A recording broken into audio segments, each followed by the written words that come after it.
Bien, saludos para todos. Seguimos entonces trabajando con nuestro tema de la cartografía y vamos a hablar ahora de la teledetección. ¿Por qué hablar en detalle de la teledetección? Porque los productos de la teledetección son básicos ahora para tener informaciones frecuentes y muy diversas sobre la superficie terrestre. Y esos productos los estamos aprovechando poco a poco, es decir, las metodologías siguen desarrollándose para realizar análisis sobre en particular, los recursos naturales que son de diferentes tipos. Entonces, para el tema de la crisis climática, es una herramienta, es un producto de una herramienta muy importante para detectar variables, medir variables y elaborar análisis espaciales que nos permiten decir cuáles son los cambios que están sucediendo en el mundo.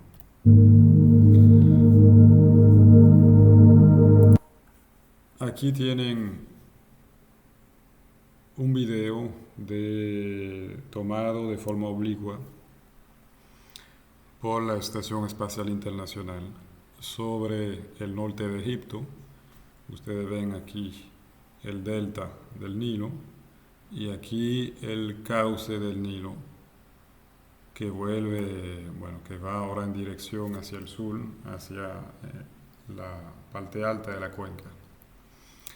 Y aquí el Mar Rojo. Lo que están viendo aquí son justamente los elementos que podemos detectar desde el cielo. Las zonas urbanas, el mar o los mares, la red hídrica superficial, los suelos, a veces la geología bajo ciertas condiciones, el tipo de cobertura vegetal y también, aparte de eso, los fenómenos atmosféricos. Entonces son tres vertientes que podemos analizar: la parte terrestre o continental, todo lo que hay encima, lo que se produce encima de la superficie terrestre, la parte de los mares, de los océanos, las corrientes, la temperatura del agua, la contaminación del agua se puede observar, se puede medir, la concentración en alga, en fitoplancton, etc. Y en cuanto a la atmósfera, pues de nuevo vamos a identificar las temperaturas de las masas de aire, sus desplazamientos, sus movimientos, las contaminaciones de esas masas de aire, etc. Es decir, que la teledetección no se limita solamente a la Tierra, la superficie terrestre, abarca la Tierra como un gran conjunto: continente, océanos y atmósfera. ¿Qué vamos a ver con la teledetección? Pues vamos a hablar primeramente de una definición y una historia breve. Vamos a detallar bastante los principios físicos,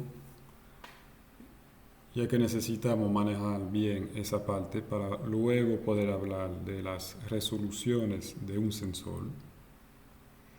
Es decir, el satélite realmente no es el sensor, el satélite es un aparato que transporta una cámara, una antena, algún aparato que va a hacer las mediciones. Necesitamos también hablar de principio físico para poder entender los modos de adquisición y las órbitas de esos satélites. Hay diferentes tipos de órbitas que producen diferentes tipos de imágenes. Por ejemplo, la órbita geoestacionaria, que es típica de los satélites de telecomunicación, también es una órbita típica de los satélites que se usan para la meteorología, simplemente porque permiten tener una frecuencia temporal extremadamente alta. Podemos tener una imagen cada 15 minutos del mismo espacio. Las aplicaciones no será una lista exhaustiva, pero una lista de algunas aplicaciones comunes que se usan en base a la teledetección. que los geógrafos, los biólogos, los meteorólogos, los climatólogos, etcétera, sacan constantemente. Las correcciones geométricas que se realizan en las imágenes y las correcciones radiométricas que aplicamos para tener una información, digamos, que sea más o fácil de usar o más confiable o se acerque más a los valores reales, los valores físicos de la información que fue captada en terreno. Eso lo vamos a ver también para que sepan sobre todo qué tipo de imagen descargar cuando van a hacer un trabajo. Y terminaremos brevemente con el procesamiento de imágenes. Y esa parte seguirá entonces con la clasificación supervisada, tendrán otra presentación detallada. Y la elaboración de mapa de sequía como un ejemplo de análisis espacial. Una bibliografía corta, les recomiendo el primer manual, que se llama Fundamentos para la teledetección. Lamentablemente está en inglés, pero para los que dominan el inglés es un manual muy fácil de entender y completo. Le pondré el enlace para que lo puedan descargar. Empezamos entonces con la definición de la historia. La teledetección, de forma general, es la medición o adquisición de informaciones sobre un objeto o un fenómeno gracias a un instrumento de medición que no tiene contacto con el objeto estudiado. ¿Cuál es el interés de no tener contacto con ese objeto? Es que no lo vamos a alterar. La teledetección, por lo tanto, no se usa solamente en geografía, se usa también en medicina. ¿Cuál es el interés de usar los rayos X? Es que no tenemos que abrir el paciente para analizar su interior. ¿Cuál es el interés de la resonancia magnética? Es que también podemos ver el interior del cuerpo sin abrirlo. Para nosotros, geógrafos, la teledetección tiene la misma ventaja. Vamos a detectar la información desde el cielo sin necesidad de tomar muestras en terreno. Podemos tomar muestras para validar algunas informaciones, pero de forma general, la teledetección nos permite cubrir un país entero, hasta el mundo entero, sin entrar directamente en contacto con su superficie. Nos permite también detectar informaciones sobre áreas que son muy remotas. Si quiero conseguir información sobre el tope de la Sierra de Bauruco o de la Cordillera Central, lo puedo hacer sin desplazarme. Y permite detectar informaciones que van más allá de lo que ve el ojo humano. Es decir, nuestros ojos, lo vamos a ver, están bastante limitados en cuanto al tipo de radiaciones que pueden ver. La luz solar, por ejemplo, es una radiación. Nuestros ojos son capaces de ver solamente una mínima parte de esa luz. El sensor, al contrario, tiene una capacidad mucho mejor de detectar las radiaciones de todo tipo, lo que nos va a dar mucho más informaciones sobre los objetos que hay en la Tierra. En geografía, entonces, la teledetección es el conjunto de técnicas que permiten conseguir información sobre la superficie terrestre en el sentido amplio del término, es decir, también la atmósfera, los océanos, sin tener contacto directo, por la adquisición de imágenes. ¿Qué vamos a hacer con esas imágenes? Las vamos a procesar, las vamos a analizar para producir análisis espaciales y mapas. Abarca los procesos de captación y grabación de la energía de radiación electromagnética. esa palabra es muy importante. Podemos medir también sonido, es lo que se hace con un sonar. El barco emite un sonido y el eco que vuelve del fondo del mar o de los peces, de lo que hay dentro del agua, permite al operador del barco tener una imagen de los fondos oceánicos, pero nosotros vamos a trabajar más bien con las radiaciones electromagnéticas. ¿Cuáles son esas radiaciones? Simplemente la luz. La luz es un tipo de radiación electromagnética. Otro tipo, las ondas radio, las microondas, los rayos X, etcétera, etcétera. Todas esas ondas, esas radiaciones, las podemos captar y nos va a permitir dibujar una imagen. Esas ondas pueden ser emitidas, por ejemplo, quedan emitidas por el sol. Pueden ser reflejadas. Hay objetos que reflejan algunas ondas. Nosotros mismos, si nos podemos ver, es porque nuestro cuerpo refleja algunas ondas. O puede ser transmitida. Transmitida significa que la onda pasa a través del material, lo que sucede típicamente con un pedazo de vidrio.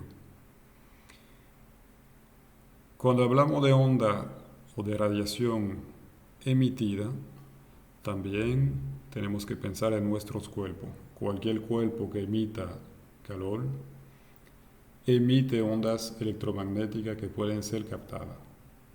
Y eso lo vamos a usar también sobre la Tierra para captar nuevas informaciones sobre la temperatura de la superficie.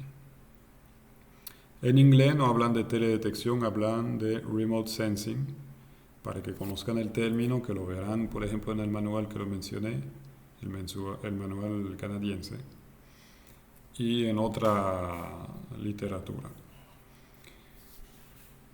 Se realiza la teledetección gracias a un vector. Un vector es un aparato, sea cual sea, que va a transportar un sensor. Un vector entonces puede ser un avión, un dron, un satélite. Un sensor es un aparato que va a que va a medir las radiaciones electromagnéticas para captar informaciones y poder reconstruir una imagen de la superficie, sus características, la atmósfera o el océano. Esos sensores dijimos que pueden ser de diferentes tipos, un láser, una cámara óptica, un radar. Esas radiaciones electromagnéticas pueden ser detectadas de manera química, es lo que se ha usado hasta recientemente con las cámaras análogas, esas cámaras que usan películas, que usan rollo, o pueden ser detectadas de forma electrónica, que son, por ejemplo, es el ejemplo de las cámaras que tienen en sus celulares, o que tienen en su computadora, o que tienen en su tablet. Esas cámaras son electrónicas. Es el tipo de sensor que cargan ahora los satélites. Para poner una fecha de inicio a la teledetección, podemos coger el 1856. ¿Qué pasa en esa fecha? Se hace los primeros experimentos de tomar fotografía desde el cielo. En particular, un señor que se llama Nadal, de apodo Nadal, que aprovecha los globos que permiten elevarse, que fueron inventados en Francia en el siglo XVIII, y la fotografía que también se ha desarrollado en el mismo país durante el siglo XIX. Después de tener esos dos inventos, esas dos invenciones, pues va a poder tomar fotografía desde el cielo por primera vez. Así nace la teledetección, 1856. La teledetección dijimos que inició entonces con sensores análogos, con películas. por reacción química. ¿Cómo funcionaba esto? Simplemente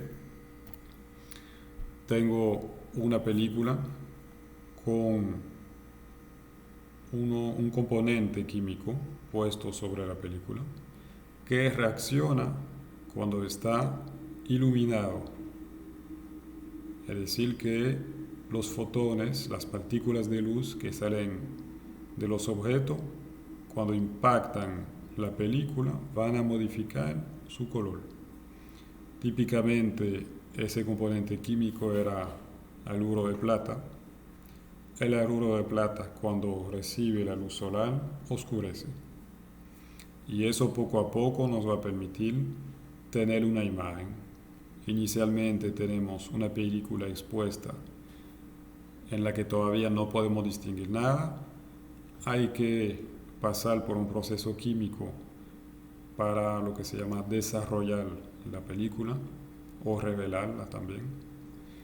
Y poco a poco vamos a obtener un negativo, es decir, una imagen con, digamos, los colores inversos o la intensidad, mejor dicho, de la luz inversa.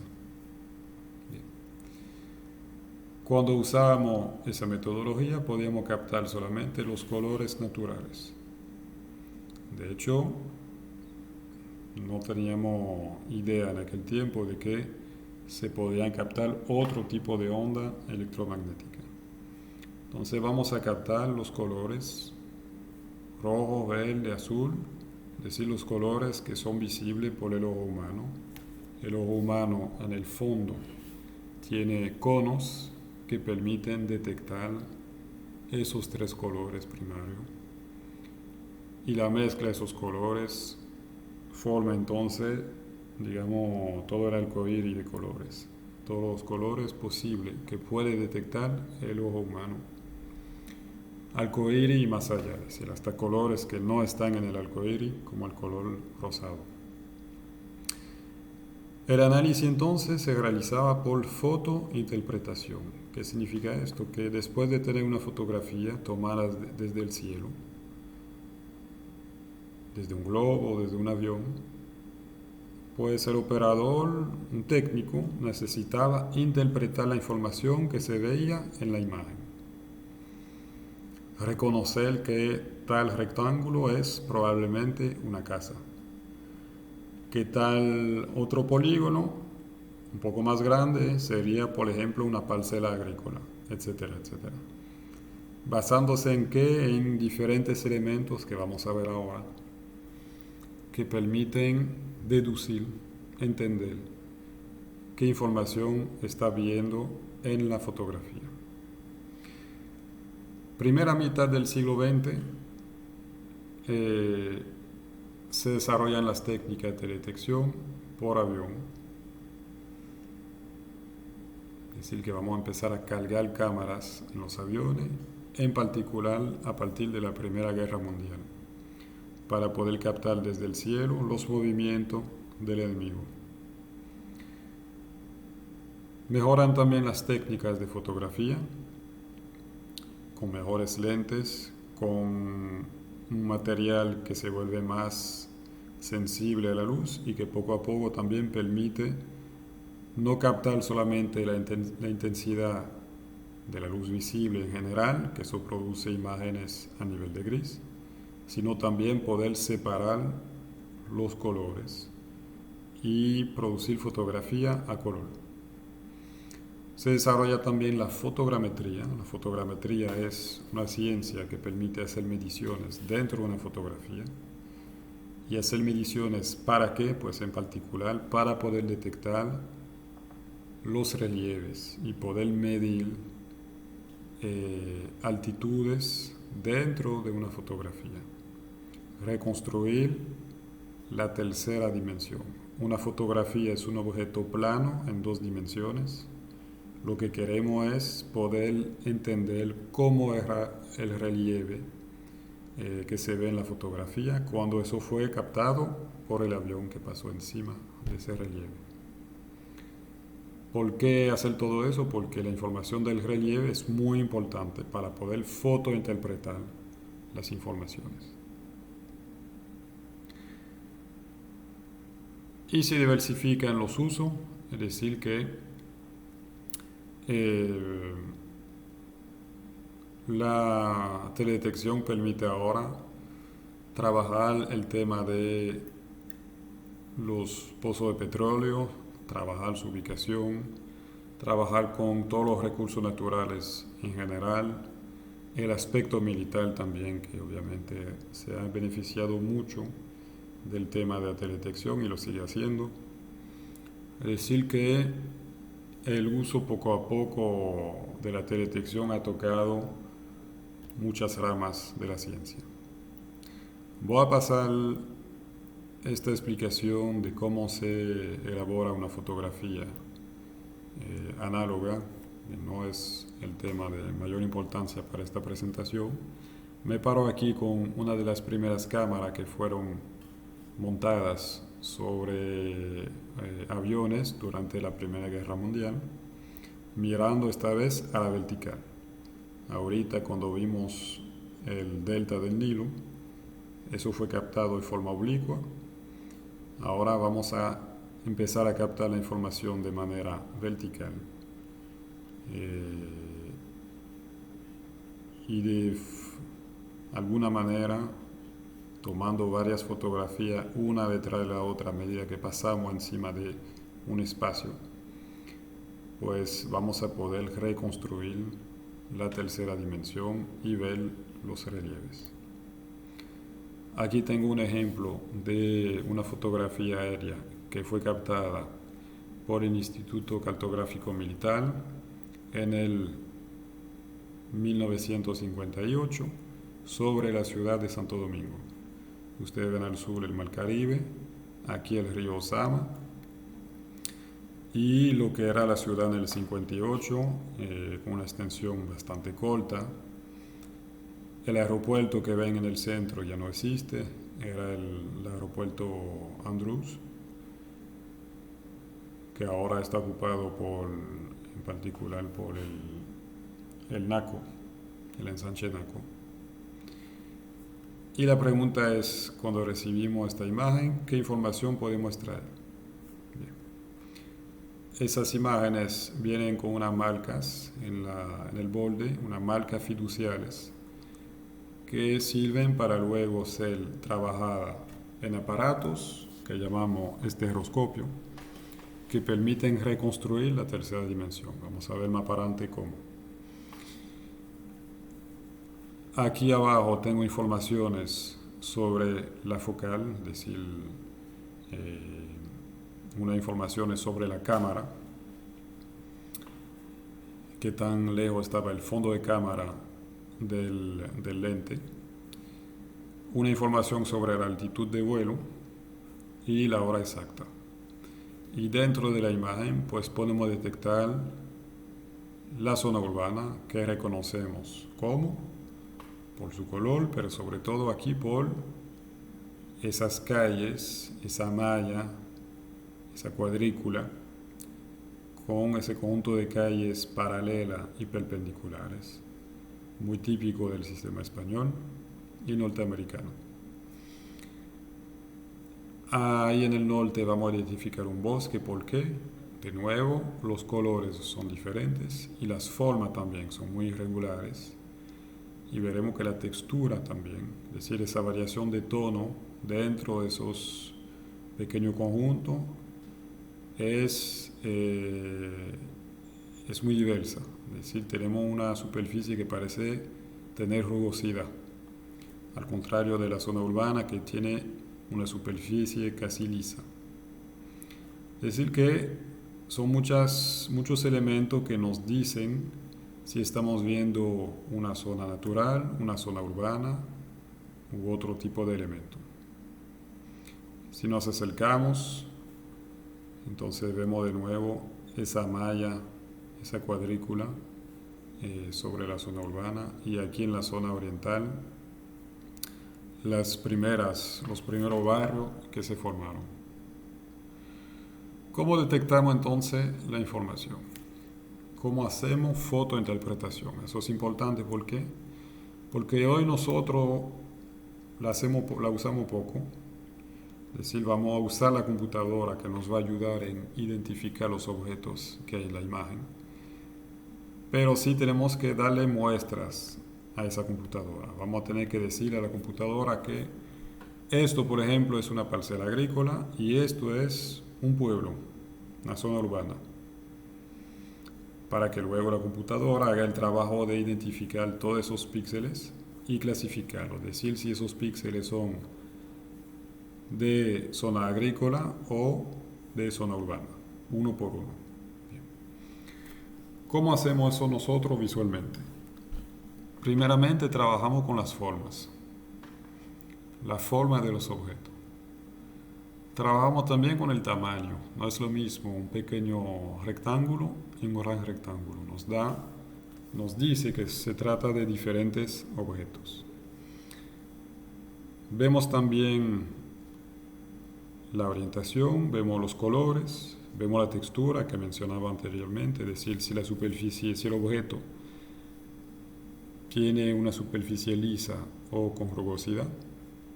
Vamos a ver patrones espaciales, disposiciones regular, como se ve en las zonas urbanas. Y vamos a ver que hay otros elementos también que nos permiten decir qué estamos viendo en la imagen. Aquí ven una imagen de un campo de la provincia de San Juan. Son parcelas agrícolas, como lo vemos, justamente por esas formas muy geométricas. Nos dice que no es una zona natural. No encontramos canales de riego. Probablemente se trata de una zona de agricultura en secano. En el centro sí vemos una textura con mucha rugosidad. Vemos unos colores verde, entonces estamos viendo un bosque. Y ese bosque, por la forma alargada que tiene, es un bosque ribereño. Entonces la forma también y la textura y el color nos permiten decir que estamos viendo aquí un bosque ribereño. ¿Por qué hacemos eso hoy? Porque encima de este bosque vamos a poder dibujar unos límites y poco a poco dibujar un mapa del bosque ribereño, de las parcelas agrícolas, de las zonas urbanas. Es decir, dibujar un mapa de esta zona. Es lo que típicamente se ha hecho para hacer una hoja topográfica. Aquí que estamos viendo un bosque disperso. Y la pregunta es, ¿qué tipo de bosque estamos viendo? ¿Qué tipo de árboles hay dentro de ese bosque? Si nos fijamos solamente del color, no podemos decir qué tipo de bosque es. Hay diferentes tipos de bosque: seco, mixto, latifoliado, húmedo, latifoliado nublado, conífera, manglares, etc. Simplemente por el color es muy difícil de separar. Ahora, si vemos la forma de la sombra, vemos que esos árboles tienden a dar una sombra triangular. Y fíjense este ejemplo aquí.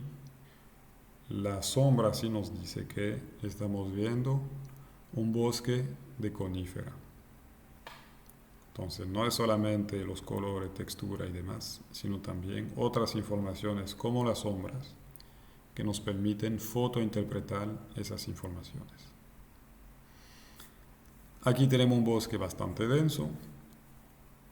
No hay otro elemento, no hay zona urbana, no hay ríos, no hay nada visible en la imagen. Probablemente se trate de un bosque natural. Aquí veo otro bosque, tiene la misma textura, tiene el mismo color, aunque esas dos imágenes fueron tomadas por dos sensores diferentes, por eso los colores se ven un poco diferentes. Pero hay una gran diferencia, es que aquí estamos viendo caminos vecinales y estamos viendo pequeños techos en toda la imagen. Nos dice que en esta zona hay una actividad humana. Es decir, que probablemente estamos viendo aquí una parcela agroforestal. Y este ejemplo fue tomado en la Sierra de Neiva y se trata de un cafetal. Entonces, ¿cómo sacamos esa conclusión? Por asociación.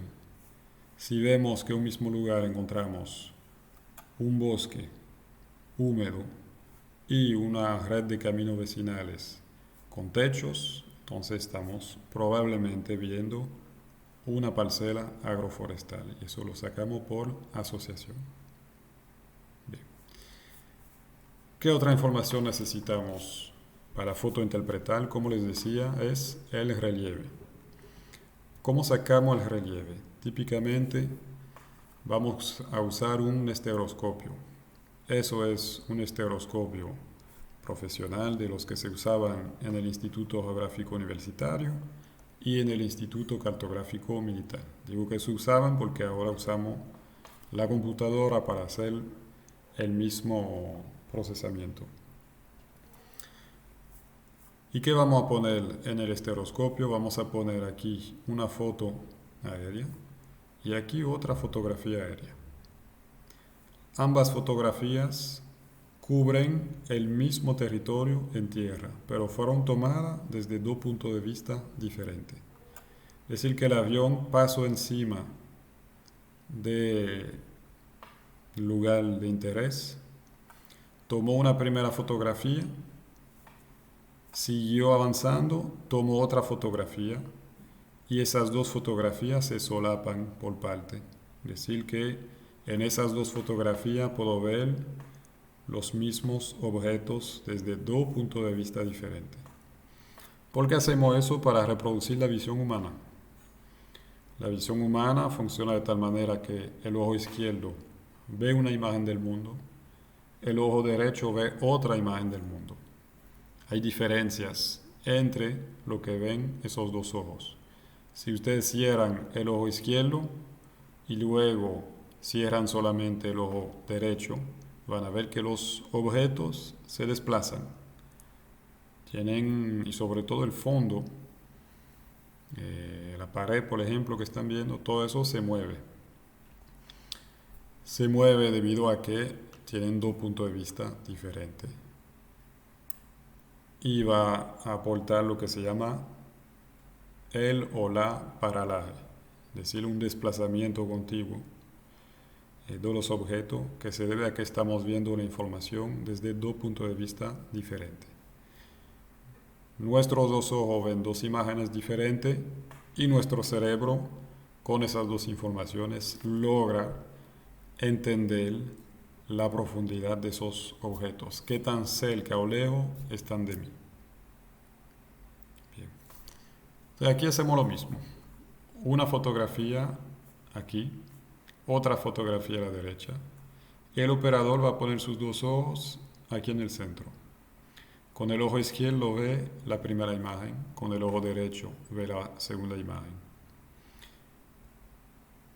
Y bajo ciertas condiciones le permite ver de nuevo en relieve esas fotografías para interpretarla mucho mejor. Y aquí abajo va a poder dibujar unas informaciones que van a ser usadas para crear hojas topográficas. Va a poder dibujar los elementos que ve, la zona urbana, etcétera, las montañas y demás. Y va a poder dibujar también las curvas de nivel de todos los relieves presentes en la imagen.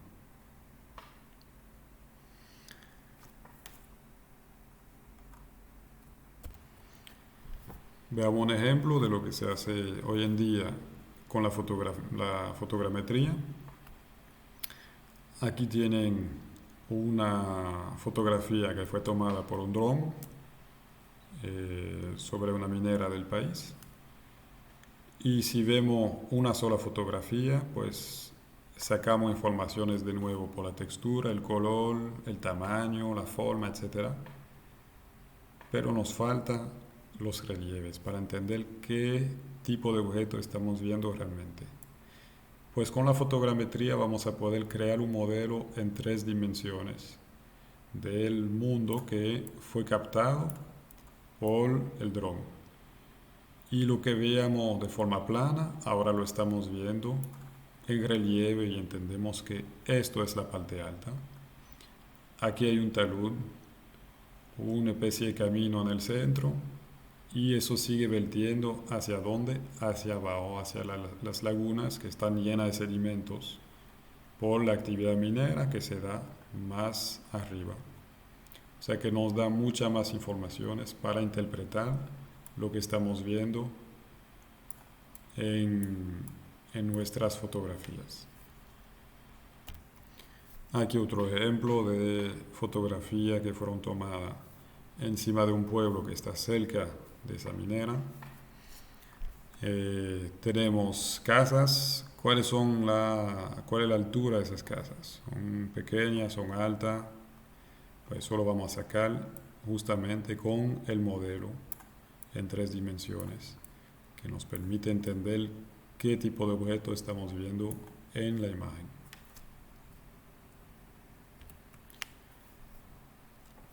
En el siglo XX, desde el finales de los años 50, se desarrolla la exploración espacial.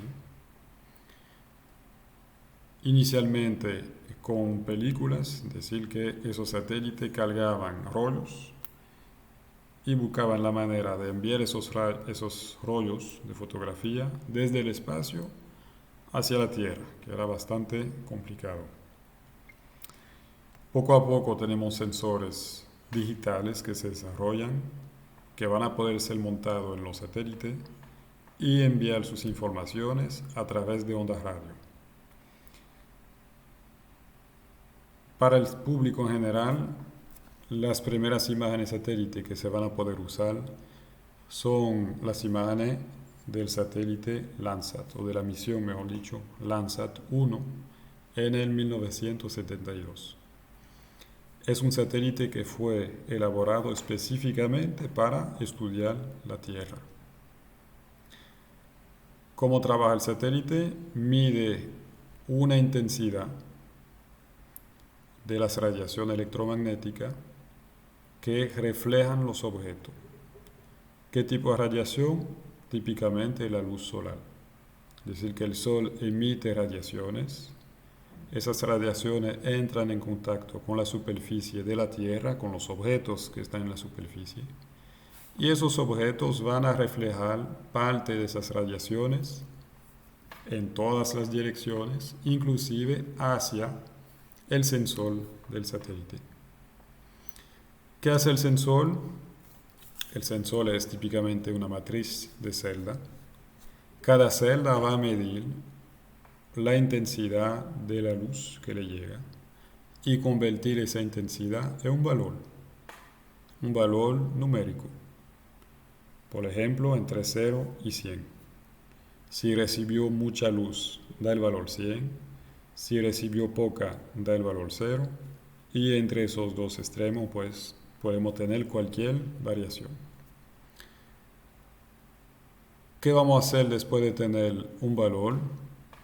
Pues esa matriz de celda produce una matriz de píxeles, es decir, una imagen. Y por cada valor vamos a aplicar una paleta de color, una rampa de color. Por ejemplo, los píxeles que tienen un valor bajo lo vamos a representar de color negro. Y los píxeles que tienen un valor alto lo vamos a representar con color claro. Simplemente para restituir lo que percibió el sensor allá arriba en el espacio cuando miraba hacia la Tierra. Hoy seguimos desarrollando la teledetección como lo hacemos con el aumento de la resolución espacial, es decir, que vamos a poder ver mejor los detalles en la imagen.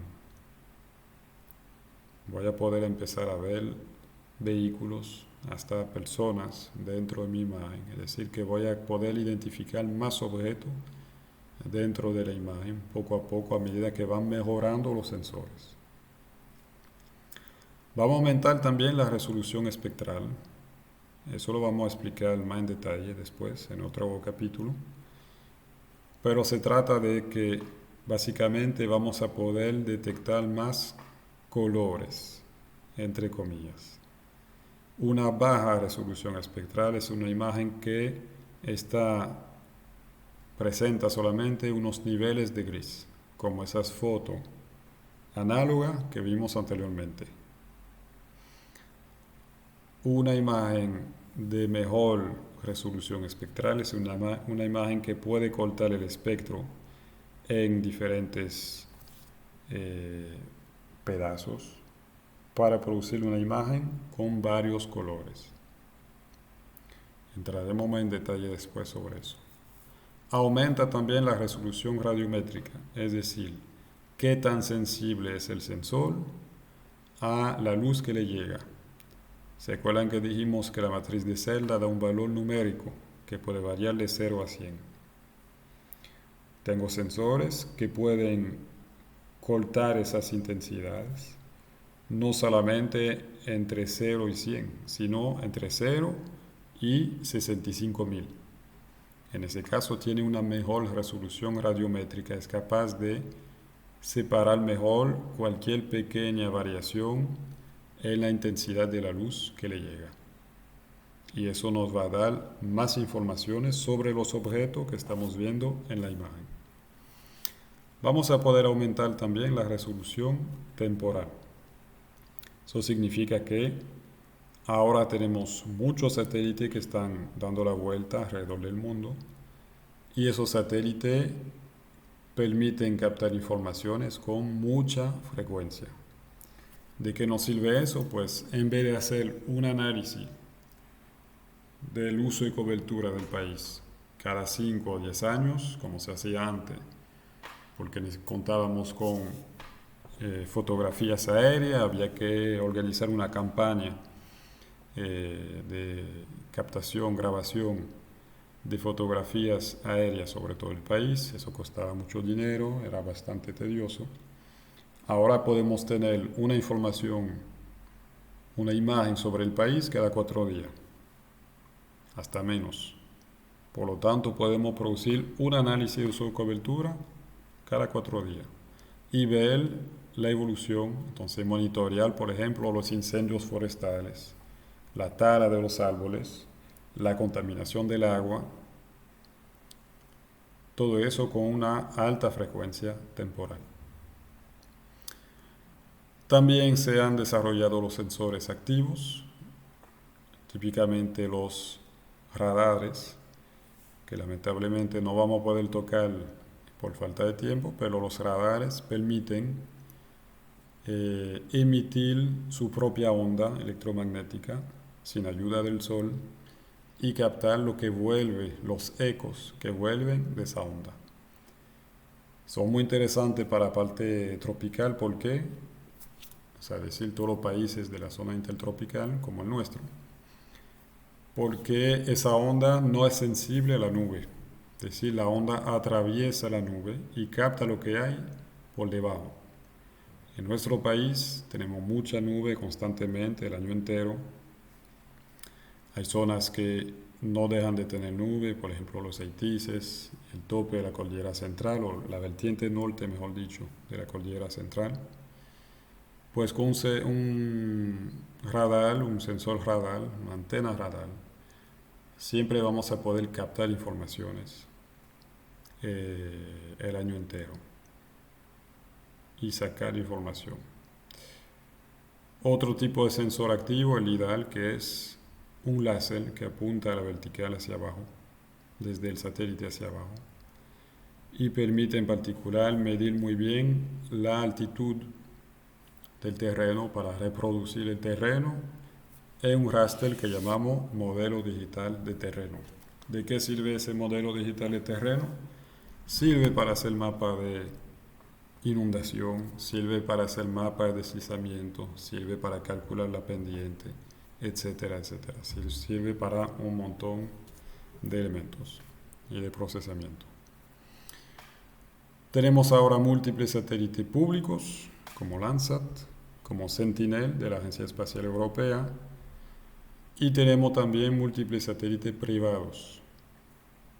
Es decir, que hay empresas que han lanzado su propio satélite, generalmente de alta resolución espacial.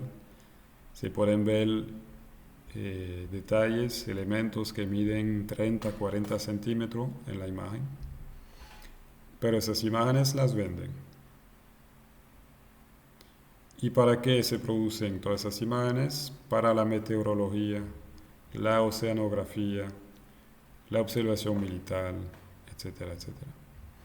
Y por último, todas esas informaciones, que son muchas, la podemos procesar gracias a los sistemas de información geográfica como QGIS, que permite recuperar todas esas informaciones, presentarla en un sistema de referencia de coordenadas y analizar los datos. Clasificación automática, eso lo haremos juntos. Autorrectificación de la imagen, es decir, corregir la distorsión del relieve en la imagen. Cuando ustedes toman una foto desde el cielo, todos los objetos altos aparecen recostados, es decir, que no están encima de su base. Eso lo podemos corregir por autorrectificación, con el propósito de poder luego digitalizar la información encima de esas imágenes, ubicar bien cada elemento para crear un mapa. Termino la parte histórica con esa cronología rápida. 1839, creación de la fotografía por Nipse, es decir, y Daguerre, que son los primeros fotógrafos. Si ustedes han escuchado hablar del daguerrotipo, que fue básicamente el primer tipo de cámara que se elaboró en el siglo XIX y que se vendió en gran parte del mundo. 1844, las primeras fotografías aéreas tomadas por el señor Tournachon, es decir, por Nadar. 1856, ¿se acuerdan lo que vimos anteriormente? El mismo señor Nadal toma fotografía desde los globos. Más tarde, hasta el 1898, el señor Loseda experimenta fotografías aéreas y sobre todo forma la base de la fotogrametría para reproducir los relieves. Con los hermanos Wright en el 1909 se toman las primeras fotografías desde un avión. 1914 a 18, es decir, la Primera Guerra Mundial, empieza el uso intensivo de la fotografía aérea para reconocer, para identificar objetos desde el cielo. 1919 se crea el primer estereoscopio, el aparato que vimos que permite trabajar con pares de fotografía, lo que llamamos pares estereoscópicos, para recrear el relieve y poder dibujar hojas topográficas. 1940, aparición de los primeros radares. Estamos en la Segunda Guerra Mundial, en la batalla de Inglaterra. Gran Bretaña, para defenderse de los aviones alemanes, desarrolla un sistema que emite ondas electromagnéticas que van a rebotar, ser retrodispersas, es el término, sobre los aviones, volver hacia la antena inicial y poder estimar a qué distancia están esos aviones, para poder enviar aviones de caza a destruir los aviones enemigos antes de que lleguen encima de Londres. En el 57, el lanzamiento de Sputnik 1, el primer satélite artificial soviético. A partir de ahí entonces inicia la era espacial de la teledetección. Tenemos la creación de radiómetros, que son esos aparatos que miden radiaciones, lo mismo, o de la misma familia, digamos, que las cámaras que tienen en sus celulares. Sus cámaras digitales captan radiaciones electromagnéticas. Y también se crean los radar de imagen, es decir, radar que no se usan solamente para ubicar la posición de un avión, sino para también crear una imagen que vamos a poder interpretar, fotointerpretar. 1960, el lanzamiento de TIROS, primer satélite meteorológico para dar seguimiento a la cobertura de nube. 72, el satélite Landsat 1, que inicialmente se llamaba ERTS. 74, 78, seguimos desarrollando los satélites meteorológicos y se va a formar una constelación de satélites, es decir, varios satélites que están dispuestos alrededor del planeta para seguir todos los movimientos dentro de la atmósfera. En el 78, lanzamiento de CISAT, un satélite de observación de los océanos, equipado entre otros de un radar. Ese radar le permite identificar la altura del mar y poco a poco nos vamos a dar cuenta de que el nivel del mar no es el mismo en todo el planeta. Hay variaciones que pueden ser de 10, 50, 100 metros. En el 82, aparición de la alta resolución espacial con Landsat 4 y un sensor que se llama Thematic Mapper. 86, lanzamiento de Spot 1, un satélite europeo. Y 99, lanzamiento de un satélite privado que se llama Iconos, que vende sus imágenes, que son de alta resolución espacial, es decir, que cada píxel cubre un área de 1 metro por 1 metro, permite ver muchos detalles.